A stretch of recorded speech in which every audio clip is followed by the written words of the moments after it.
Hell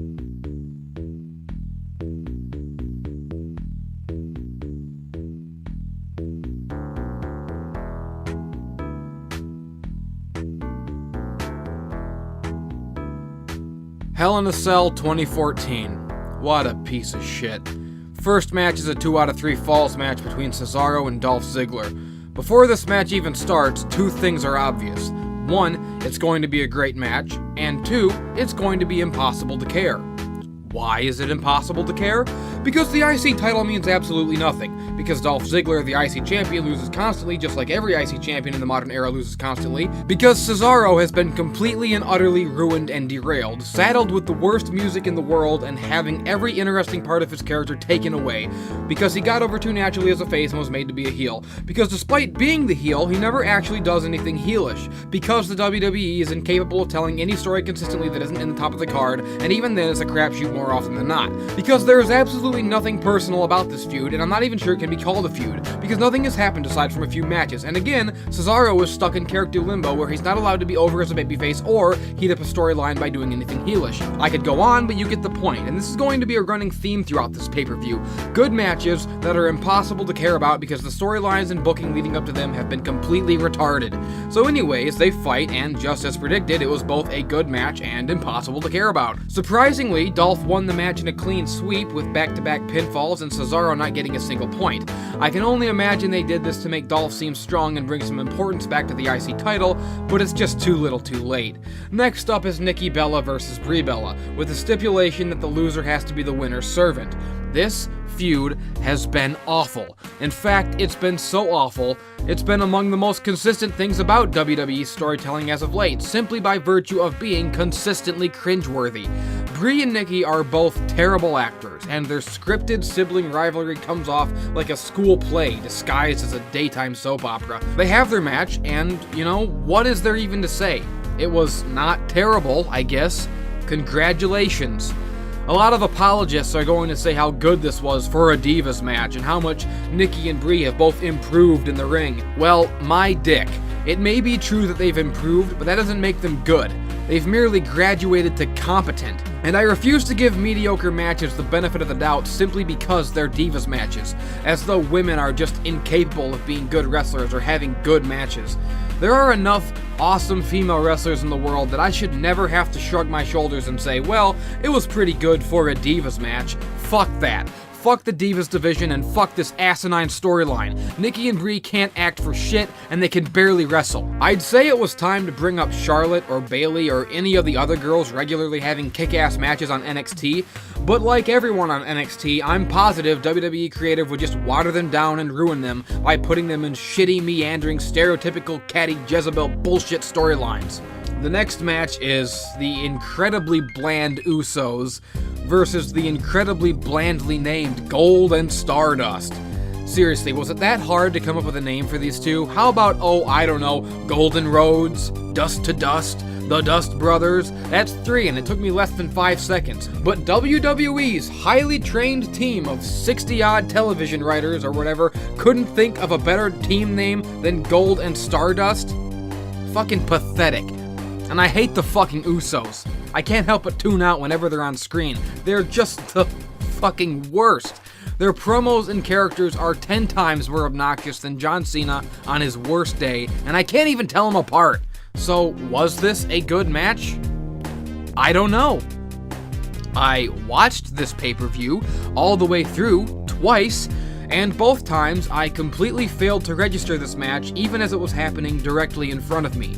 These two teams have wrestled the same match against each other every single Monday and Friday for the last 3 months at least. I'm not even kidding. There is absolutely no reason to watch this match. It's not a draw. Everyone has seen it on TV again and again and again. No one fucking cares. Might as well take the tag team titles and give them to Nikki Bella's tits. At least that'd be a champ worth looking at, and I'm pretty sure I could tell her two tits apart better than the Usos anyways. After the tag match, we get this disgusting shilling for the Susan G. Komen Foundation. And no, this isn't a match, and it doesn't affect my score if I were gonna give it a score. But I need to go on a tangent here because I am so sick of this pink ribbon, pink rope, pink t-shirt bullshit.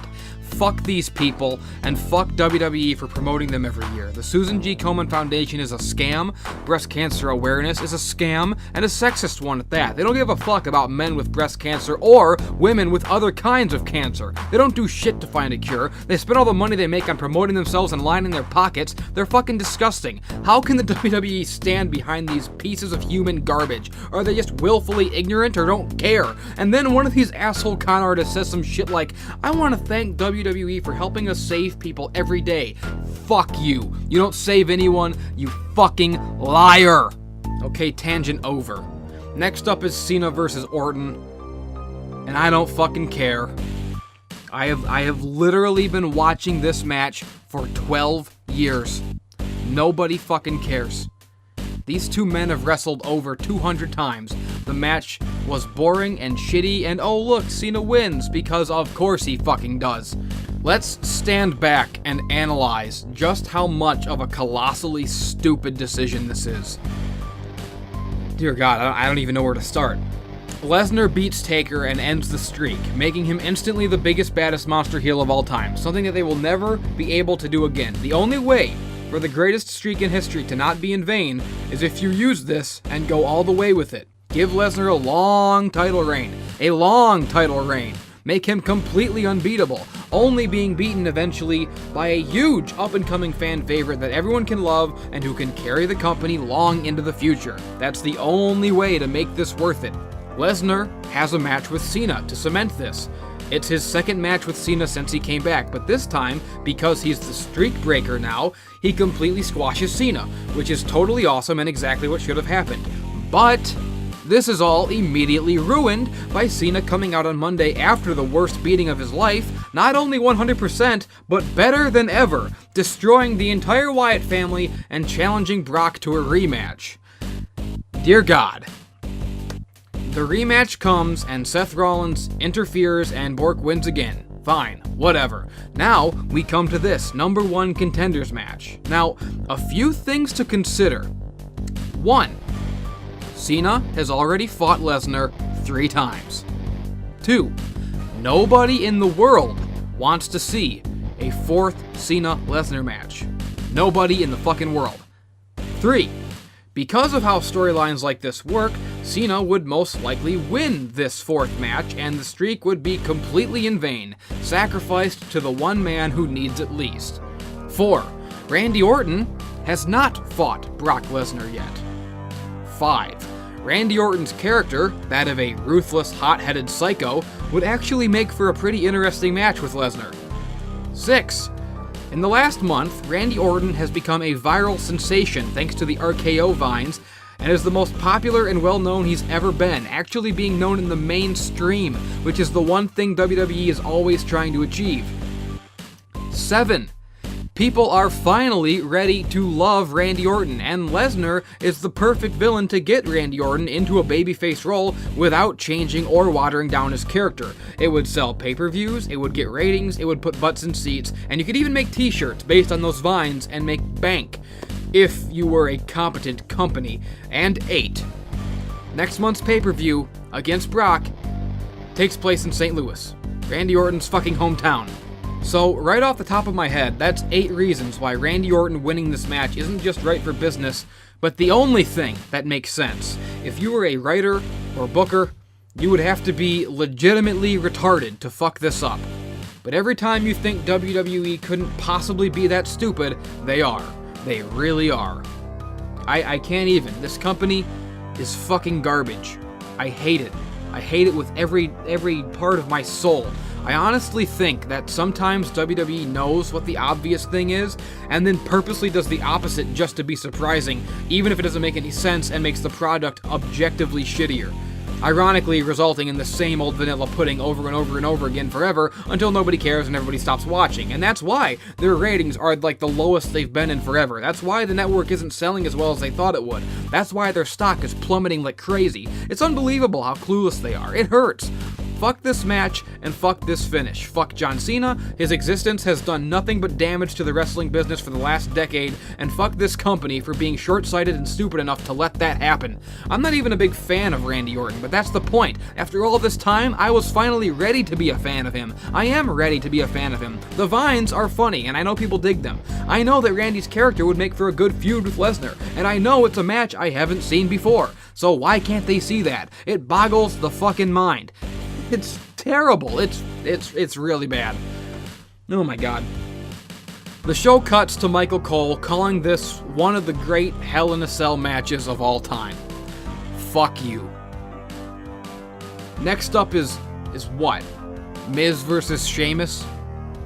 I honestly forgot all about this one because who fucking cares? Really, who cares? What is this, for the United States Championship? I forgot that belt even fucking existed. It's worthless. It's less than worthless. Melted down for scrap metal. Miz sucks. Sheamus sucks. The best part of this match was Damien Sandow wrestling an invisible person on the outside.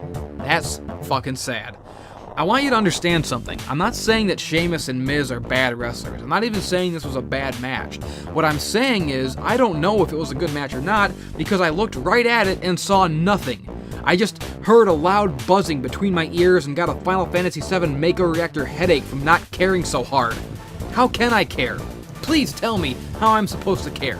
Sheamus is boring and stale. Miz is mid-card for life. The US Championship is a worthless prop that means nothing and has zero prestige to it. So this match is a meaningless waste of time. I'm not dumping on the wrestlers. I give them all the credit in the world for busting their ass and trying to make chicken salad out of chicken shit. But at the end of the day, it's still chicken shit salad. It's up to the booking and writing to make me care about these matches. If they fail to do that, then the best match in the world is just going to be two guys dancing in their underwear. Next up is Big Show versus Rusev. Oh my god, fucking kill me. Kill me, kill America, kill everything. This fucking angle has been such absolute fucking trash. It's garbage television. It is complete and utter shit. I don't even know where to begin with how retarded it is. Vince McMahon is stuck in the 80s and still thinks that all you need to do to build an effective heel is to have someone speak a different language and wave a foreign flag. The problem is that this isn't 1987. Maybe Vince, with his millions, hasn't noticed this, but most Americans in 2014 aren't exactly brimming with patriotism for a country that we all knew threw us to the fucking wolves a long time ago. And I'm not trying to get political here or shove my anarchistic rage down your throat. I'm just saying you have to admit, no one except the most hardcore idiot rednecks is stupid enough to look at an evil foreigner angle like this at face value the same way we did during the Cold War. Oh wait, I guess I'm wrong, because the crowd does in fact chant USA, USA whenever Rusev comes to the ring. So I guess people really are that fucking stupid. Never mind, carry on, WWE. Maybe I should stop watching a product that panders only to the extremely young and the extremely mentally disabled. Oh, and women with breast cancer. Can't forget that. That's another huge portion of their audience, apparently. The only one they care about. The problem with this angle is pretty simple. Rusev is not a bad guy. The narrative wants us to believe that he's a bad guy, but he isn't. He doesn't cheat. He wins matches fair and square. And the oh-so-patriotic quote-unquote good guys like Big Show and Mark Henry constantly have to resort to interfering in his matches and attacking him from behind. Every time Lana cuts a promo about how Americans are lazy, stupid racists, the audience and the other wrestlers prove that she's completely right. The angle reached its absolute zenith of stupidity last week when they had a guy dressed as a Marine jump the barricade from the audience to attack Rusev. It was presented to us and spun by the commentators as a zealous Patriot fan getting fed up and getting viciously attacked for it. Rusev beat up the fake Marine, and this made Big Show so fucking angry because there are some lines you just don't cross, and goddamn, this is America! But let's look at this logically. Let's look at what actually happened here. A fan A crazy, deranged, idiot fan dressed up like a deadly Marine jumped the barricade and tried to attack a performer. The performer then defended himself, and that's supposed to make him the bad guy? Yeah, fuck you, that's retarded. If I'm a wrestler and someone jumps the guardrail, I don't know if this person has a knife or a gun or what. Rusev is officially a babyface in my book, and everyone with half a brain knows it. The only ones who don't know that he's a babyface are Vince McMahon, the WWE writers, and the embarrassingly idiotic white trash contingent of the audience. Waving a Russian flag around doesn't automatically make Rusev a bad guy, just because I happen to be born in this shithole called the United States. This guy has overcome more adversity than any other wrestler on the roster, constantly being attacked by the so-called good guys and having to defend himself from bigotry and hatred at every turn. Fuck this angle, fuck patriotism, fuck soldiers, fuck America, and fuck this fucking match. The WWE is garbage. Fuck.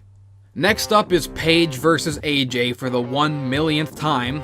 Are you picking up a pattern here? Because this is the theme for the entire pay-per-view and all of WWE programming for some time now. Talented performers having aimlessly, terribly written feuds and fighting over and over again until it's impossible to care about their matches.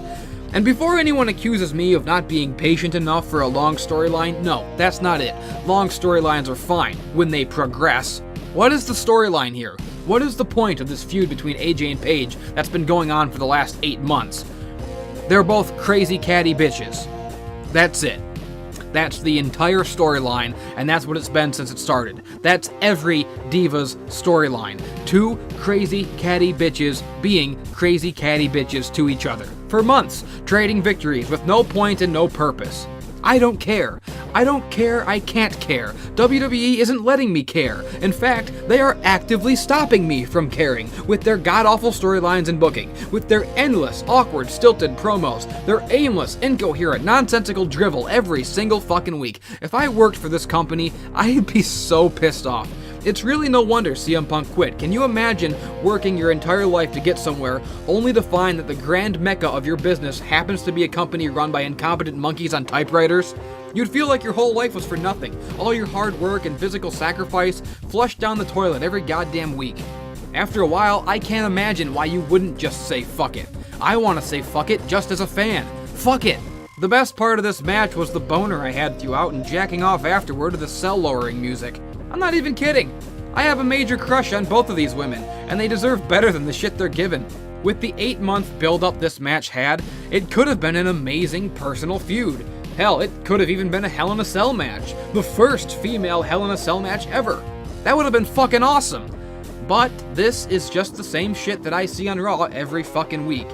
It's very good-looking shit, mind you, but it's still shit. Now, finally, we get to the only interesting match on the card, and the only one with even a semi-decent build-up, Dean Ambrose versus Seth Rollins in the Cell. It was awesome. It kicked a lot of ass, and it was a great match, and I have no complaints. Except I do. I don't even know what to say about the finish. Dean is finally about to kill Seth Rollins and get his much-needed revenge when the lights go out, signaling the return of Bray Wyatt. The lights come back on, and everyone in the audience has their little lamps out. I'm not sure how they did that. And there's a lamp in the middle of the ring, and some backwards Latin playing on the loudspeaker, and a fucking Princess Leia hologram, and then Bray comes out and kills Ambrose. Seth pins him, and that's the end, I guess. The end of this entire feud, probably. Since Dean will probably be fighting Bray now, and Seth will be fighting Orton, while John Cena fights Brock Lesnar again. Whatever. Who cares? I'm sure Bray versus Dean can be a great feud with amazing promos, and that's fine.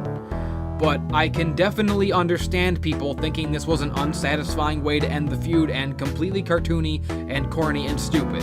It was most definitely all of those things. But honestly, I can't even complain about it.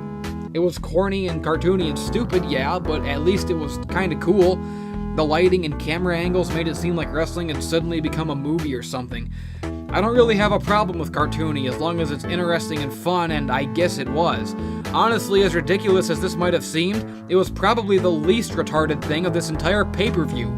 A pay-per-view built on matches everyone's seen before and illogical, nonsensical storylines that nobody could possibly care about. Somebody call Susan G. Komen because this company is cancer.